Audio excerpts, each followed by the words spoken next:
ईश्वर की कृपा से सब कुछ ठीक ठीक हो रहा है दुर्योधन। ईश्वर की कृपा से या आपके छल से मम्मश्री?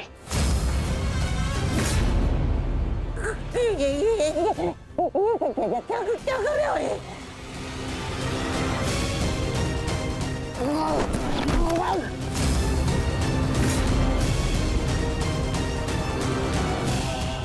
पहले स्मरण कीजिए कि मैंने क्या कहा था। विराट पर प्रस्थान से पूर्व मैंने क्या कहा था मम्मश्री? क्या करो? अपने मामा पर प्रहार कर रहे हो? और जो आपने मेरे पुत्री के साथ में किया वो क्या था? मैंने कहा था कि मम्मश्री मेरी पुत्री है, वो उसे अपने षड्यंत्र में सम्मिलित मत करना। स्मरण है? कहा था कि दुर्योधन की पुत्री है वो, आपके चौसर का मेरू नहीं। स्मरण है?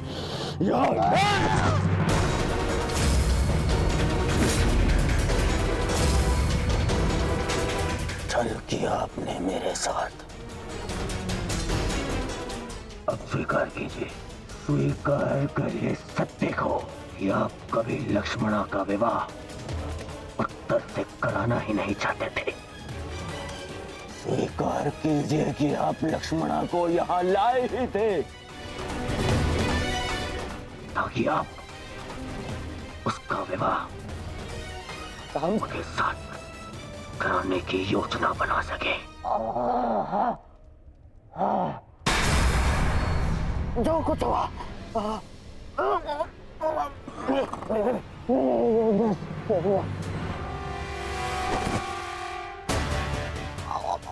परंतु क्यों? आपसे अच्छा कोई नहीं जानता कि मैं कृष्ण से कितनी घृणा करता हूं। फिर भी आपने मेरी पुत्री का विवाह उस रणछोड़ के पुत्र से करवाने की योजना बनाई।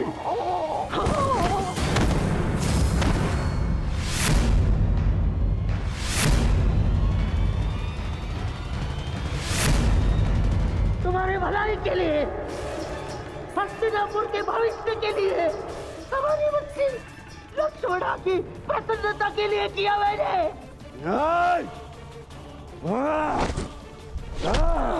बस मुझे बहुत ठेस पहुंची है दुर्योधन। जिस भांजे के लिए मैंने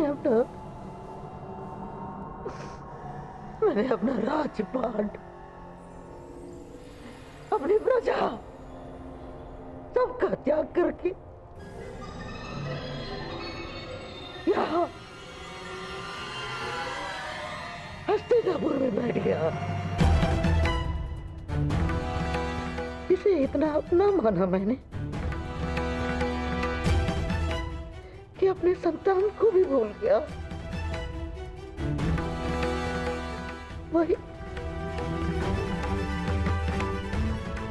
वही आज मेरे प्राण लेने निकला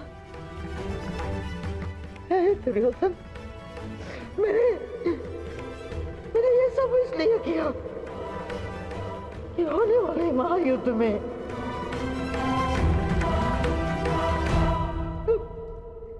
तुम्हें कोई हानि ना हो।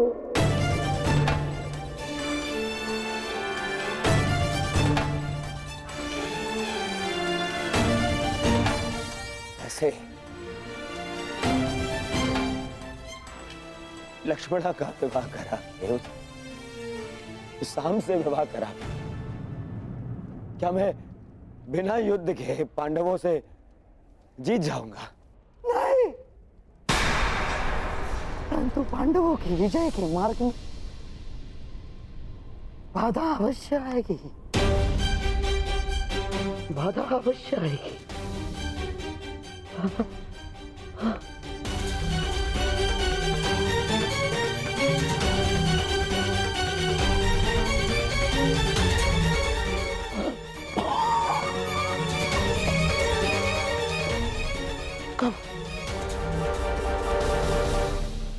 समझोगे तुम?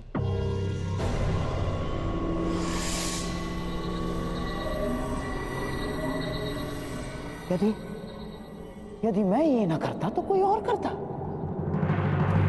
और लक्ष्मणा शाम की ही होकर रहती, क्योंकि शाम को उससे प्रेम है।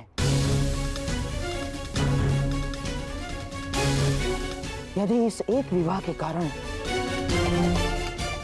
हमारे बच्चे लक्ष्मणा के जीवन में आनंद और तुम्हारे चरणों में विजय, तो क्या बुराई है? यदि मेरे भांजे और नातिन का भविष्य इस एक विवाह के कारण सुरक्षित है तो क्यों नहीं? देखा ना तुमने, वासुदेव यदि हमारा साथ नहीं देंगे तो उन पांडवों का भी नहीं। अब हमें बलराम समेत किसी भी यादव योद्धा का भय नहीं, और ना द्वारका की नारायणी सेना का। दुर्योधन, अब इस युद्ध में हस्तिनापुर की विजय निश्चित है तो केवल इस विवाह के कारण।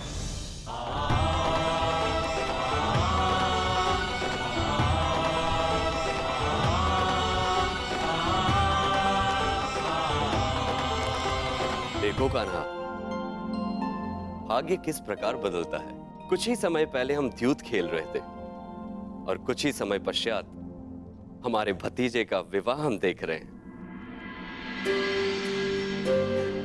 अरे इन सब में तो हमें स्मरण ही नहीं रहा कि हमारा द्यूत अभी भी अपूर्ण है। माना कि मैं विजय के निकट हूं, परंतु प्रयास करोगे तो तुम अभी भी जीत सकते हो।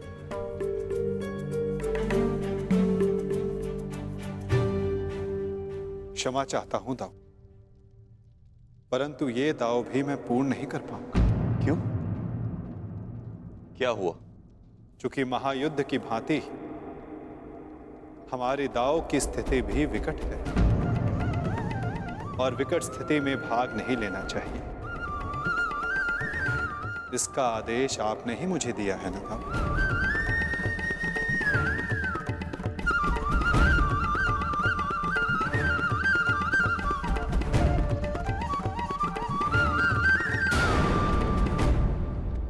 कर दीजिए मुझे। क्या करूं मैं? जब एक पुत्री विदा होती है तो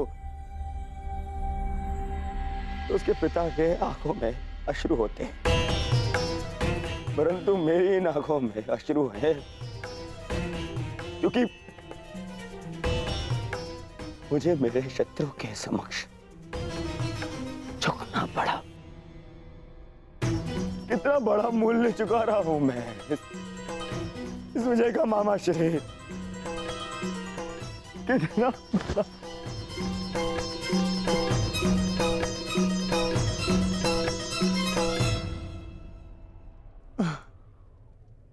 संसार में ऐसा कुछ भी नहीं दुर्योधन जो बिना मूल्य चुकाए मिल जाए। जीवन का मूल्य चुकाना पड़ता है, भोजन का मूल्य चुकाना पड़ता है। ठीक उसी बात है, पराजय और विजय का भी मूल्य चुकाना पड़ता है दुर्योधन। और अब ये जो युद्ध होने वाला है, ये केवल युद्ध नहीं है, महायज्ञ है। ये महायज्ञ, इसमें बड़ी बड़ी आहुतियां देनी पड़ेंगी दुर्योधन। हम पांडवों से उनकी पराजय का मूल्य वसूलेंगे, अवश्य वसूलेंगे।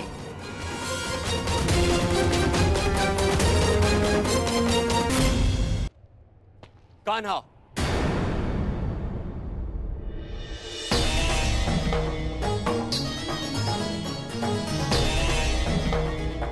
तो तुम मुझ पर यह आरोप लगा रहे हो कि मैंने तुम्हें तुम्हारी इच्छा के विरुद्ध रोका है? नहीं दाऊ, मैं आप पर कोई आरोप नहीं लगा रहा। नहीं लगा रहे हो, तभी तुम हमारे अधूरे खेल को इस युद्ध से जोड़कर देख रहे हो। नहीं दाऊ, मैं तो ऐसे ही एक खेल के परिणाम के विषय में बात कर रहा हूं, जो आज से 13 वर्ष पूर्व हस्तिनापुर में हुआ था।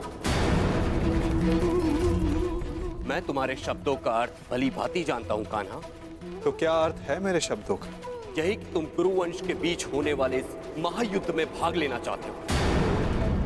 परंतु ये मत भूलो कान्हा, ये एक ही वंश के संतानों के बीच का युद्ध है। मानता हूं कि तुम्हें पांडव प्रिय है और द्रौपदी तुम्हारी सखी है, परंतु केवल इसी कारण से युद्ध में भाग लेना उचित नहीं है। दुर्योधन भी हमारा संबंधी है। विचार करो कान्हा, युद्ध में दोनों ओर से अपनों का ही रक्त बहना निश्चित है। तो क्या हमारे युद्ध में तटस्थ होने से क्या हमारे अपनों का रक्तपात नहीं होगा? क्या हमारे अपनों का रक्तपात रुक जाएगा दाऊ? परंतु हमारे हाथ हमारे ही अपनों के रक्त से नहीं रंगेंगे और हम अधर्म से बच जाएंगे।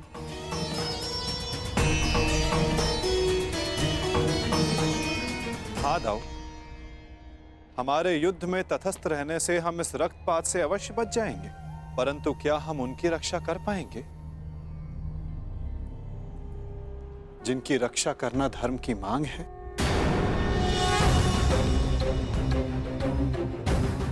क्या नदी की धारा में किसी को डूबते देखना धर्म है दाऊ, या उसे बचाने का प्रयास करना? यदि धारा को बदलना है तो वस्त्र के भीगने का भय त्यागना पड़ता है।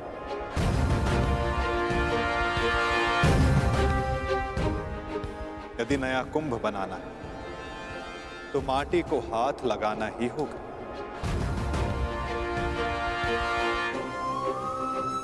आप तो योद्धा हो दाऊ, क्या व्यू से बाहर रहकर व्यू को भेदा जा सकता है?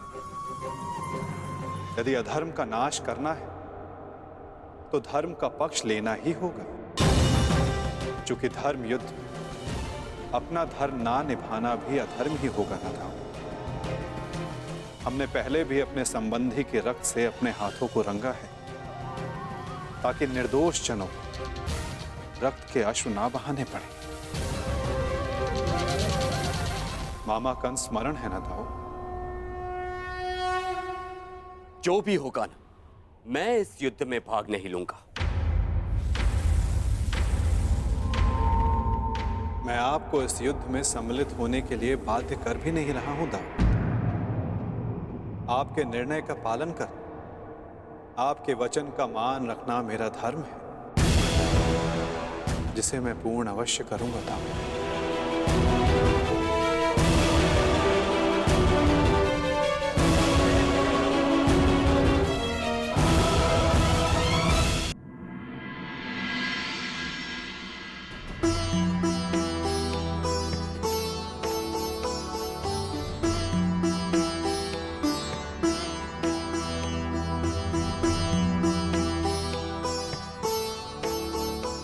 सदा सुखी रहो।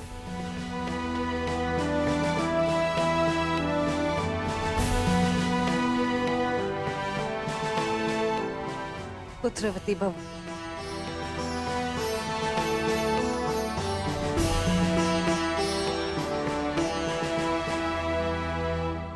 सदा सुखी रहो।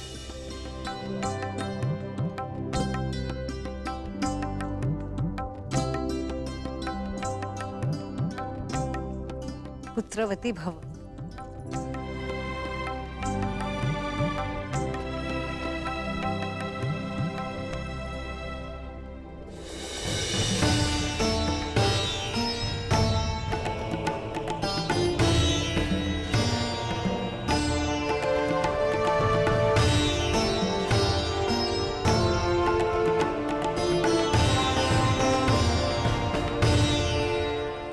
सदा सौभाग्यवती भव।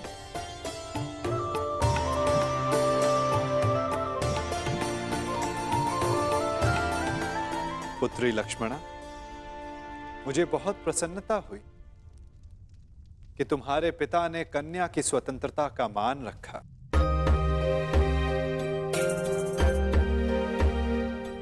मुझे भी प्रसन्नता है दुर्योधन कि तुमने राजनीतिक शत्रुता से ऊपर आकर अपने पुत्री के हृदय की सुनी, उसके मन का मान रखा, संसार में हर किसी को अपना जीवन साथी चुनने का और अपने भविष्य के लिए निर्णय लेने का अधिकार है। छोटों का कर्तव्य है कि वे बड़ों के आज्ञा का आदर करें और बड़ों का धर्म है कि वो छोटों के निर्णय का मान रखें।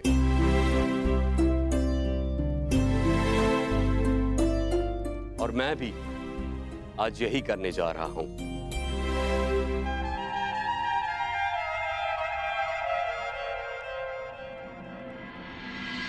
मुझे क्षमा कर देना कान्हा।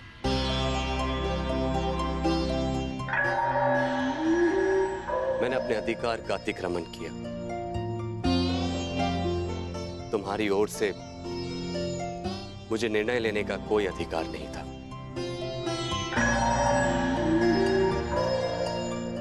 होने वाले इस महासमर में तटस्थ रहने के मेरे अपने कारण, इस युद्ध में भाग लेने के तुम्हारे अपने कारण हो सकते हैं। मैं तुमसे तुम्हारा कारण या तुम्हारा अधिकार छीनना नहीं चाहता। इसीलिए मैं तुम्हें अपने दिए हुए वचन से मुक्त करता हूं।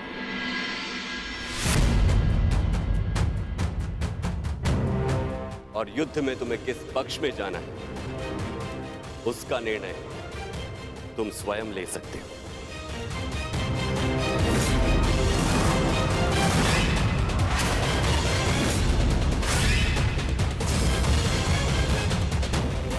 धन्यवाद था।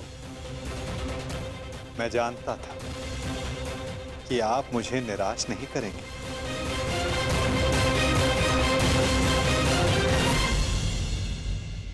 वासुदेव, हम दोनों ही आपके संबंधी हैं। आप किसके पक्ष में रहेंगे?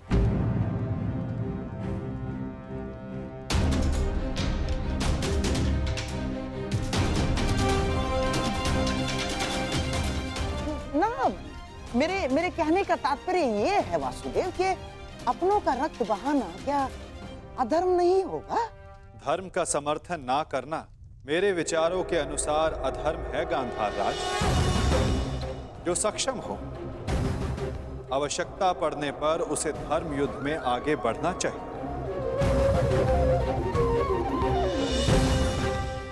और मैं इस धर्म युद्ध में सम्मिलित होऊंगा।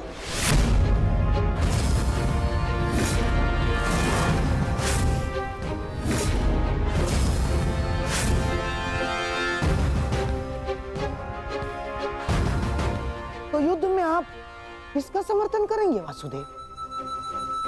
हमारा या पांडवों का?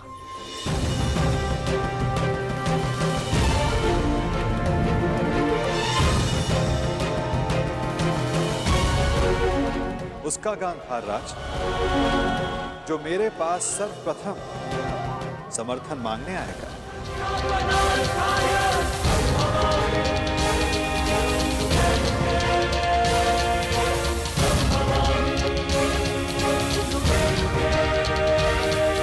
किसका समर्थन करेंगे वासुदेव?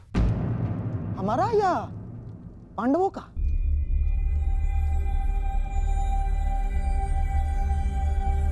उसका गांधार राज जो मेरे पास सर्वप्रथम समर्थन मांगने आएगा।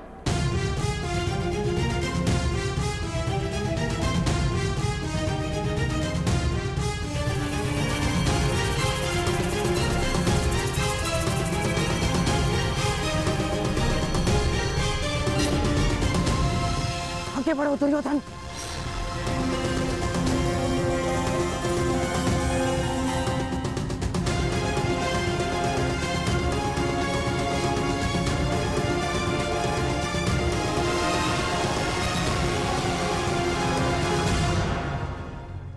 वासुदेव, दोनों पक्ष आपके समक्ष सहायता मांगने आ गए हैं। बताइए, आप किसका पक्ष लेंगे?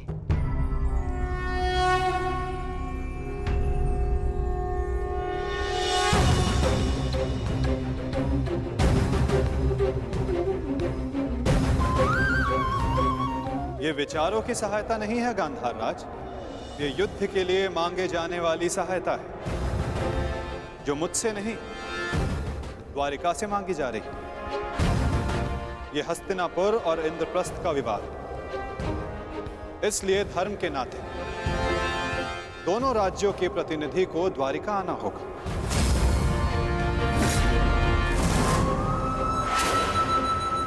और जो सबसे पहले द्वारिका आकर मुझसे समर्थन मांगेगा, वो महाभारत में मुझे अपने साथ खड़ा पाएगा।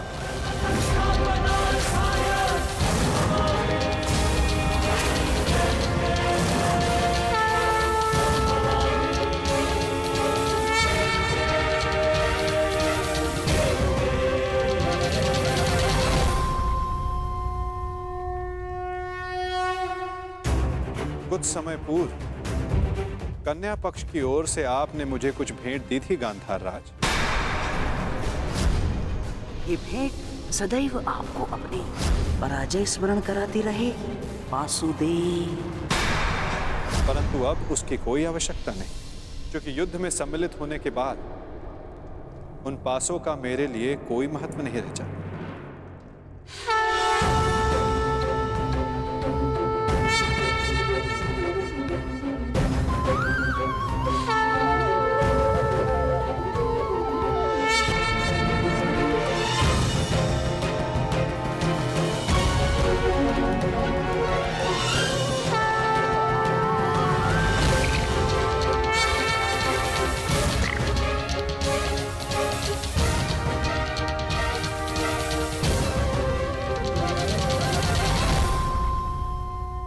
वैसे भी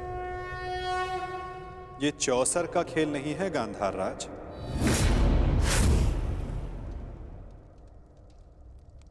ये एक महायुद्ध है, जिसके अंक केवल पौ 12 तक सीमित नहीं रहने वाले।